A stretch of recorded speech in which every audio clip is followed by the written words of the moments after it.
नमस्कार, आप देख रहे हैं न्यूज 18 बिहार झारखंड और मैं हूं आपके साथ लक्ष्मी। बुलेटिन की शुरुआत करते हैं और रुख करते हैं खबरों की ओर। केंद्रीय मंत्री गिरिराज सिंह की बड़ी मांग, जनसंख्या नियंत्रण पर कानून लाने की मांग की है।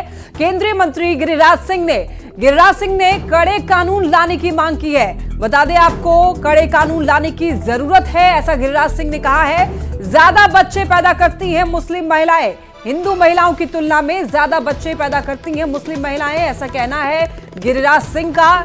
तो ऐसे में जनसंख्या नियंत्रण पर कानून बनाने की बात कही है गिरिराज सिंह ने। लखीसराय में केंद्रीय कपड़ा मंत्री गिरिराज सिंह ने यह बड़ा बयान दिया है। उन्होंने कहा है कि आज विश्व जनसंख्या दिवस है। इस मौके पर जनसंख्या नियंत्रण कानून को बनाने की जरूरत है। हिंदू महिलाओं की एफटीआर कम है और मुस्लिम महिलाओं की एफटीआर ज्यादा है, इसलिए देश में जनसंख्या नियंत्रण को लेकर के कड़ा कानून लाने की जरूरत है। देश में बढ़ती जनसंख्या को लेकर गिरिराज सिंह ने यह कहा है कि देश में आज जमीन कम पर पड़ चुकी है और देखिए लोगों को पीने का पानी भी कम मिल रहा है, ऐसा गिरिराज सिंह ने कहा है। तो बढ़ती हुई जनसंख्या को लेकर के गिरिराज सिंह का ये टिप्पणी कि मुस्लिम महिलाएं हिंदू महिलाओं की तुलना में ज्यादा बच्चे पैदा करती हैं, तो ऐसे में पॉपुलेशन कंट्रोल कानून लाने की जरूरत है। चाहे हिंदू हो या मुसलमान, सिख हो या ईसाई, बौद्ध हो या जैन, ये करने की जरूरत है। देश में 147 जिला है जहां का जनसंख्या बड़ी तेजी से बढ़ रहा है और वो कारण है हिंदू महिलाओं की एफटीआर कम है और मुस्लिम महिलाओं की एफटीआर ज़्यादा है, 7.25% के लगभग में ज़्यादा है। इसलिए देश में एक सामाजिक विषमता का भी सवाल है कि अब जरूरत है एक कड़ा कानून लाने का। आज विश्व जनसंख्या दिवस पर यही जरूरत है।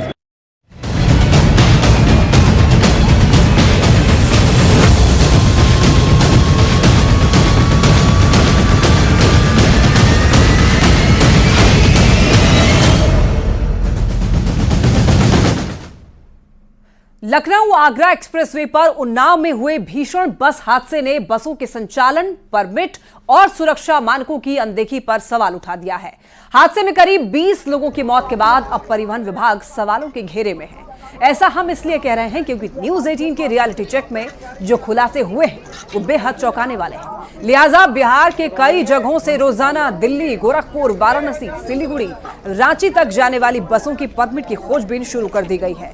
पता चला है कि दूसरे राज्यों के लिए संचालित हो रहे यात्री बसों का न परमिट है और न ही इंश्योरेंस। इतना ही नहीं, ज्यादातर बसों में देखा जा रहा है कि यात्रियों की सेफ्टी का ख्याल भी नहीं रखा जा रहा है। ऐसे में सवाल उठता है कि टूरिस्ट परमिट पर क्यों हो रहा है बसों का परिचालन? टूरिस्ट परमिट के नाम पर कैसे चलाई जा रही है स्लीपर बसें? खुलेआम नियमों को ठेंगा क्यों दिखाया जा रहा है? लगातार हादसे में मौत के लिए आखिर जिम्मेदार कौन है?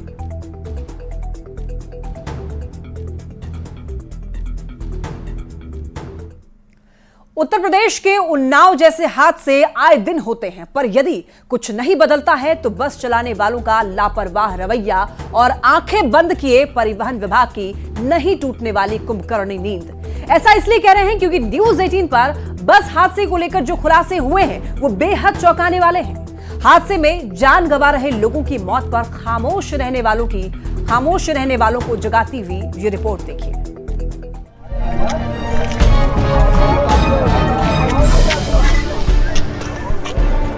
यूपी के उन्नाव में हुआ बस हादसा महज एक दुर्घटना नहीं, ये इतनी बड़ी लापरवाही है जो आए दिन लोगों की जान से खिलवाड़ करने से नहीं चूकती। उन्नाव हादसे को लेकर पुलिस की जो शुरुआती जांच रिपोर्ट आई है वो बेहद चौंकाने वाली है। जिस बस ने 18 जिंदगियां लीन ली उसका परमिट और बीमा तक नहीं था। बस हादसे की शुरुआती जांच में बड़ा खुलासा, बस के पेपर में दर्ज पता फर्जी निकला, बस का परमिट और इंश्योरेंस भी नहीं था, खेती किसानी करने वालों के नाम से रजिस्टर्ड थी बस। दिल्ली का चंदन जायसवाल पहाड़गंज से बसों का संचालन करता है। बिहार से दिल्ली तक का सफर करने वाले यात्रियों को नहीं पता कि वे उन बसों पर सवार होकर सफर कर रहे हैं जो परिवहन विभाग के नियमों की खुलेआम धज्जियां उड़ाता है। उन्नाव बस हादसे के बाद न्यूज 18 की टीम बिहार के अलग अलग जिलों में बसों की सेफ्टी का रियलिटी चेक कर रही है। ज्यादातर बसों में देखा जा रहा है कि यात्रियों की सेफ्टी का ख्याल तक नहीं रखा जा रहा। भेड़ बकरियों की तरह यात्रियों की जान जोखिम में डालकर बसों से बिहार लाया या फिर बिहार से दिल्ली ले जाया जा रहा है। गोपालगंज की इस बस की हालत देख लीजिए। गोपालगंज से भी सैकड़ों गाड़ियां दिल्ली जाती है, लेकिन इन गाड़ियों की न तो कोई परमिट होती है और न ही फिटनेस इसकी जांच होती है। देखिए ट्रेवल पॉइंट की ये बस है और ये भी दिल्ली से यहाँ गोपालगंज पहुँच रही है। ऐसे जान जोखिम में डालकर सफर करेंगे तो मौत से सामना भी हो सकता है। एक नजर वैसे बड़े हादसों पर जो पिछले 3 साल में दिल्ली टू बिहार वाले रूट पर हुई। 20 अगस्त 2020 दिल्ली से मधुबनी जा रही बस दुर्घटनाग्रस्त हुई। हादसे में 30 यात्री घायल हो गए। 19 जुलाई 2020 मधुबनी से दिल्ली आ रही बस कन्नौज के पास दुर्घटनाग्रस्त हो गई। 5 की मौत हुई, 25 लोग घायल हो गए। 7 नवंबर 2021 यमुना एक्सप्रेसवे पर लुधियाना से बिहार जा रही बस दुर्घटनाग्रस्त हुई। हादसे में 60 यात्री घायल हो गए। जबकि 28 अप्रैल 2024 को बिहार से दिल्ली जा रही वॉल्वो बस आगरा एक्सप्रेसवे पर दुर्घटनाग्रस्त हुई। 2 यात्री की मौत हो गई जबकि 27 यात्री घायल हो गए। उन्नाव जैसे हादसे के बाद भी लापरवाही चरम पर है। अब तक बिहार से दिल्ली आने वाली बसों के हादसे में एक बात कॉमन ये है कि बस बिना परमिट के चलती है। बस के मॉडल में छेड़छाड़ किया जाता है। हादसा होने के कुछ दिन बाद बसें गायब हो जाती हैं। इसे दोबारा से रिपेयर कर चलाया जाता है। बिहार, यूपी और दिल्ली तक इन सब का नेटवर्क फैला हुआ है। 2020 में भी न्यूज 18 ने पटना सहित कई जिलों में पड़ताल की थी। तब बिहार सरकार की ओर से कहा गया था कि आगे से ऐसी घटना न हो, ये तय किया जाएगा। पर लापरवाही का आलम बदस्तूर जारी है। ऐसे में सवाल ये कि टूरिस्ट परमिट पर क्यों हो रहा बसों का परिचालन? टूरिस्ट परमिट के नाम पर कैसे चलाई जा रही स्लीपर बसें? खुलेआम नियमों को ठेंगा क्या कर रहा परिवहन विभाग? क्या परिवहन विभाग के अधिकारी देंगे जवाब? लगातार हादसे में मौत के लिए जिम्मेदार कौन? न्यूज 18 के लिए गोपालगंज से गोविंद के साथ ब्यूरो रिपोर्ट। उन्नाव में हुए भीषण सड़क हादसे में 18 लोगों की मौत हो गई और इस घटना के बाद बस की परमिट और इंश्योरेंस को लेकर सवाल उठने लगे हैं। मुजफ्फरपुर के बैरिया बस स्टैंड से भी रोजाना कई बसें दिल्ली के लिए खुलती हैं। एजेंसियों के माध्यम से बसों का परिचालन होता है। मुजफ्फरपुर के बैरिया स्टैंड में जल्द ही कोई इस मामले को लेकर के बोलने को तैयार नहीं हुआ, तो वहीं कुछ बस के ओनर ने बताया कि यहां से कई बसें जाती हैं लेकिन सबके इंश्योरेंस हो चुके हैं और परमिट भी ओके है। मुजफ्फरपुर के बैरिया बस स्टैंड का जायजा लिया संवाददाता प्रियांक सौरभ ने।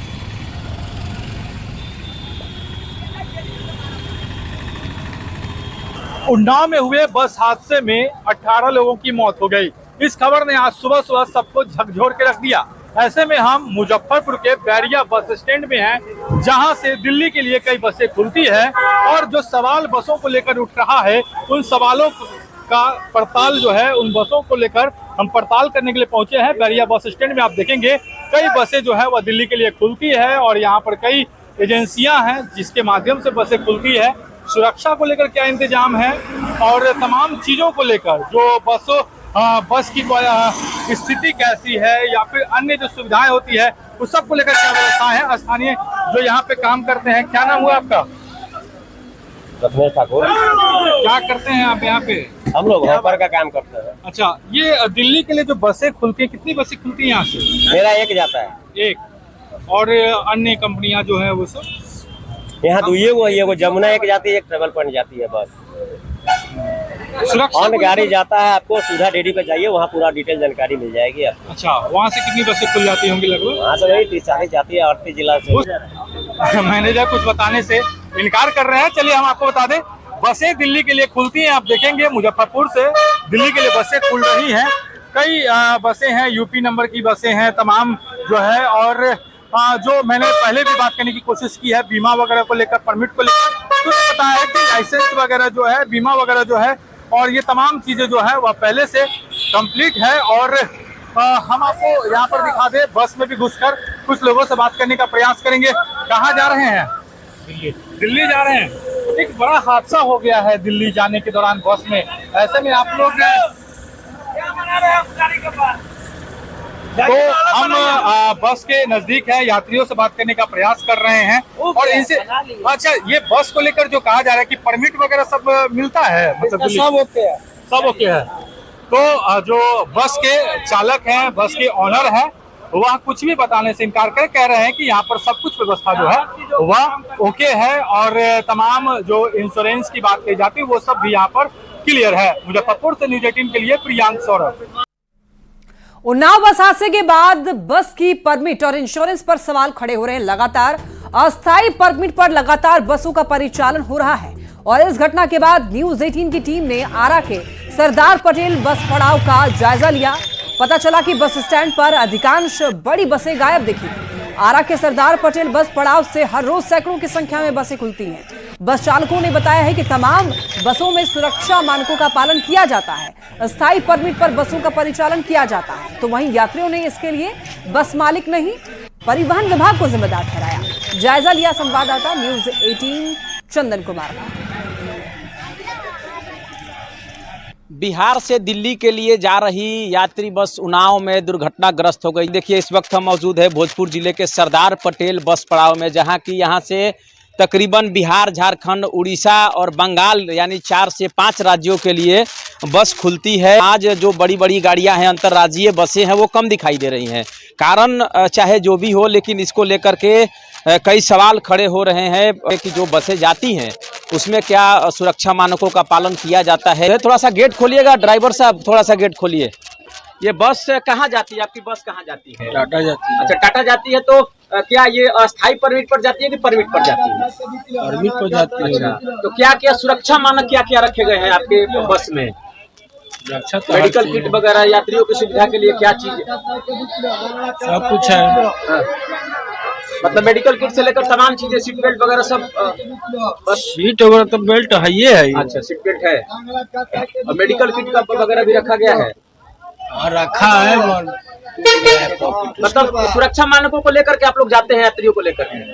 तो देखिए ये बस चालक हैं, ये आरा से टाटा को बस जाती है और उनका कहना है कि जो बसें हैं उनमें तमाम सुरक्षा मानकों का ख्याल रखा जाता है। कितना यात्रियों की सुरक्षा के लिए ये बसों में आप लोग क्या क्या रखते हैं? मेडिकल किट वगैरह क्या क्या रखते हैं? मेडिकल कुछ नहीं रहता है, जो आगे लग जाता तो रहता है। फायर किट भी रखते हैं? हाँ। और यात्रियों की मैंने सुविधा के लिए? और जैसे मोबाइल चार्ज हुआ उसको भी इसमें है इंतजाम। फायर सेफ्टी किट है, आग बुझाने वाला? हाँ, आग बुझाने वाला है। तो यात्रियों की सुविधा के लिए क्या क्या रखते हैं? बस में यात्रियों की सुविधा के लिए गाड़ी अच्छा है, एसी गाड़ी है, सब seat fire sleeper, safety kit, seat belt वगैरह सब है गाड़ी में? फायर वाला भी सब, जो नया गाड़ी रहता है उसमें सब में है। मेडिकल किट भी है। जो बस में आप लोग यात्रा करते हैं उसमें यात्रियों के लिए उनकी सुरक्षा के लिए क्या क्या होते हैं? अब जैसे सुरक्षा का तो ज्यादा मापदंड यहाँ है नहीं, साफ है भाई, समझे ना। फिर भी अग्नि बुझाने वाला जो पाइपवा रहता है, फायर किट वगैरह है, मेडिकल किट वगैरह रहता है? हाँ। नहीं तो इसमें तो देखिए, इसमें गाड़ी वालों का दोष नहीं है, इसमें सीधा विभाग का दोष है। जो इस टाइप का काम, वो लोग गाड़ी जब रोड पर परमिट देते हैं क्यों नहीं देते हैं? सुरक्षा मानकों को लेकर के कई सवाल खड़े हो रहे हैं। सुरक्षा के इंतजाम नहीं होने से ज़्यादा लोगों को मौत हो गई है। ऐसा नहीं होना चाहिए था वहाँ पर। अगर सुरक्षा मिलता तो इतने सारे लोग नहीं मरते। हम भी चाहेंगे यात्रियों से कि जब वो बस की यात्रा करें तो सुरक्षा मानकों का जरूर ख्याल रखें। सुरक्षित यात्रा करने की जरूरत है ताकि दुर्घटनाओं से बचा जा सके। चंदन कुमार, न्यूज 18 भोजपुर। वहीं फर्जी बस संचालन मामले पर राजनीतिक बयानबाजी भी अब तेज हो चुकी है। बिहार सरकार की लापरवाही और उत्तर प्रदेश सरकार की लापरवाही स्पष्ट रूप से कल उन्नाव की बस दुर्घटना में सामने आई। और जिस तरह से 16 लोगों की जानें गई, ये कहीं ना कहीं मानवीय चूक और परिवहन विभाग की लापरवाही का परिणाम है। जबकि सबको पता है कि परिवहन विभाग के माध्यम से अंतर्राज्यीय बस के लिए परमिट जारी किए जाते हैं, लेकिन बिना परमिट, बिना सरकार के अनुमति के अंतर्राज्यीय बस बिहार से दिल्ली आने जाने का कार्य कर रही थी। शिवहर से दिल्ली जा रही बस उत्तर प्रदेश के उन्नाव के पास दुर्घटनाग्रस्त हो जाती है। अत्यंत दुखद और दुर्भाग्यपूर्ण घटना है। प्राप्त जानकारी के अनुसार सीतामढ़ी शिवहर इलाके के कई लोगों की जान चली गई है, कई लोग घायल हो चुके हैं जिनका इलाज चल रहा है। स्थानीय प्रशासन के लोग लगातार राहत कार्यों में जुटे हुए हैं। बिहार सरकार की भी पैनी नजर है। सभी लोग कैसे लोगों को राहत मिल सके इस दिशा में प्रयासरत हैं। पीड़ित परिवारजनों के साथ हमारी संवेदनाएं हैं। सरकार हर संभव मदद करेगी। प्राइमा फेशिया जांच में गड़बड़ियां सामने आ रही हैं, जिसको लेकर डिपार्टमेंट सरकार पूरी तरीके से अलर्ट है। एक बात के लिए हम आश्वस्त कर देना चाहते हैं कि एक एक व्यक्ति जिसने लापरवाही बरती है उसके खिलाफ कठोरतम कार्रवाई सुनिश्चित होगी। उन्नाव बस हादसे जो हुआ वो बहुत ही दर्दनाक है। उसका एक पहलू निकल के अब ये आ रहा है और खबरें चल रही है कि बिहार जो बसेस थी उसके जो डॉक्यूमेंट थे, जो उसके कागजात थे, परिवहन विभाग से प्रॉपर नहीं थे। तो कौन है इसका जिम्मेवार? किसने दिया इस तरह का गलत कागजात? और क्या ये एक ही नमूना है? किस तरह के भ्रष्टाचार में परिवहन विभाग लिप्त है? कौन कौन अधिकारी इसमें मिले हुए हैं? क्या सिर्फ अधिकारी हैं या मंत्री या नेता या ऊपर तक जाता है, बंदरबाट होता है पैसे का? लोगों की जान के साथ खेल के आप जो कंबल ओढ़ के मलाई पी रहे हैं उसका पर्दाफाश बिहार की जनता आने वाले चुनाव में कर देगी। उत्तर प्रदेश के उन्नाव में आगरा लखनऊ एक्सप्रेसवे पर सड़क दुर्घटना में बिहार के शिवहर और पूर्वी चंपारण के 14 सहित 18 लोगों की मृत्यु से हम लोग बेहद दुखी हैं। मुख्यमंत्री नीतीश कुमार ने मृतकों के परिजनों के प्रति सहानुभूति जताते हुए 2-2 लाख रुपए के अनुग्रह अनुदान देने की घोषणा की है। उप मुख्यमंत्री सम्राट चौधरी जी ने भी मृतकों के प्रति गहरी संवेदना व्यक्त की है। राष्ट्रपति द्रौपदी मुर्मू और प्रधानमंत्री नरेंद्र मोदी जी ने भी शोक प्रकट किया है। बस के संचालक पर कुछ सवाल भी उठते हैं। टूरिस्ट परमिट के आधार पर निर्गत लाइसेंस पर यात्रियों को ढोने का यह धंधा कैसे चल रहा था? ऐसे लोगों पर बिहार की सरकार सख्ती से कार्रवाई करेगी। लाइसेंस की अवधि भी समाप्त हो चुकी थी। राज्य सरकार से उम्मीद है कि ऐसे ट्रांसपोर्टर माफिया के खिलाफ कड़ी कार्रवाई करे। अररिया से एक बड़ी खबर सामने आ रही है। पत्रकार विमल हत्याकांड के आरोपी की हत्या कर दी गई। आरोपी भवेश यादव की गोली मारकर हत्या कर देने की खबर सामने आ रही है। कुछ दिनों पहले जमानत पर जेल से बाहर आया था भवेश यादव। अज्ञात अपराधियों ने वारदात को अंजाम दिया। रानीगंज के बिलसारा में वारदात को अंजाम दिया गया। ज्यादा जानकारी देंगे संवाददाता सतीश कुमार हमारे साथ जुड़ रहे हैं। सतीश, देखिए, पत्रकार विमल हत्याकांड के आरोपी की हत्या कर देने की खबर सामने आ रही है। क्या मामला है, पूरी जानकारी दीजिए। जी, दरअसल देखिए, देर रात जो है ये पिछले साल जो अगस्त महीने में पत्रकार विमल यादव की जो है गोली मारकर निर्मम हत्या कर दी गई थी। उसमें से एक आरोपी जो है ये भवेश यादव जो है कुछ दिन पहले ही जमानत जेल से बाहर आया था और वो भोज खाकर वापस लौट रहा था। और बेलसरा के समीप जो है, बेलसरा, बता दें कि बेलसरा वही गांव है जो पत्रकार विमल यादव का गांव है। और उसी गांव से के रास्ते से जब वो भवेश यादव जो है भोज खाकर लौट रहा था तो अज्ञात अपराधियों ने घात लगाए हुए जो है नजदीक आते ही जो है फायरिंग कर दी, जिसमें भवेश यादव की मौत हो गई। और एक शख्स और है जिसको पीठ में गोली लगने की बात सामने आ रही है। लेकिन फिलहाल अभी जो सूचना है, भवेश यादव की गोली मारकर हत्या हो गई और पुलिस छानबीन में जुट गई है। जी ठीक है सतीश, बहुत धन्यवाद आपका तमाम जानकारियों के लिए। मुंबई में रिलायंस इंडस्ट्रीज के चेयरमैन मुकेश अंबानी के बेटे अनंत अंबानी की शादी से पहले शिव शक्ति पूजा रखी गई और ये पूजा मुकेश अंबानी के घर एंटीलिया में की गई। शादी समारोह के लिए मुकेश अंबानी के घर को भव्य तरीके से सजाया गया। मुकेश अंबानी और नीता अंबानी के छोटे बेटे अनंत अंबानी 12 जुलाई को यानी कि कल अपनी मंगेतर राधिका मर्चेंट से शादी करेंगे। शादी समारोह में शामिल होने के लिए दुनिया भर से मेहमान मुंबई पहुंच रहे हैं और इस दौरान रिलायंस फाउंडेशन की चेयरपर्सन नीता अंबानी खुद एंटीलिया पहुंची और पत्रकारों का धन्यवाद भी उन्होंने किया मीडिया गैलरी तक पहुंचकर। तस्वीरें देखिए, ये खास तस्वीरें आपको दिखा रहे हैं, मुंबई की ये तस्वीरें। इसी के साथ बुलेटिन में इतना ही। नजर डालेंगे हेडलाइंस पर।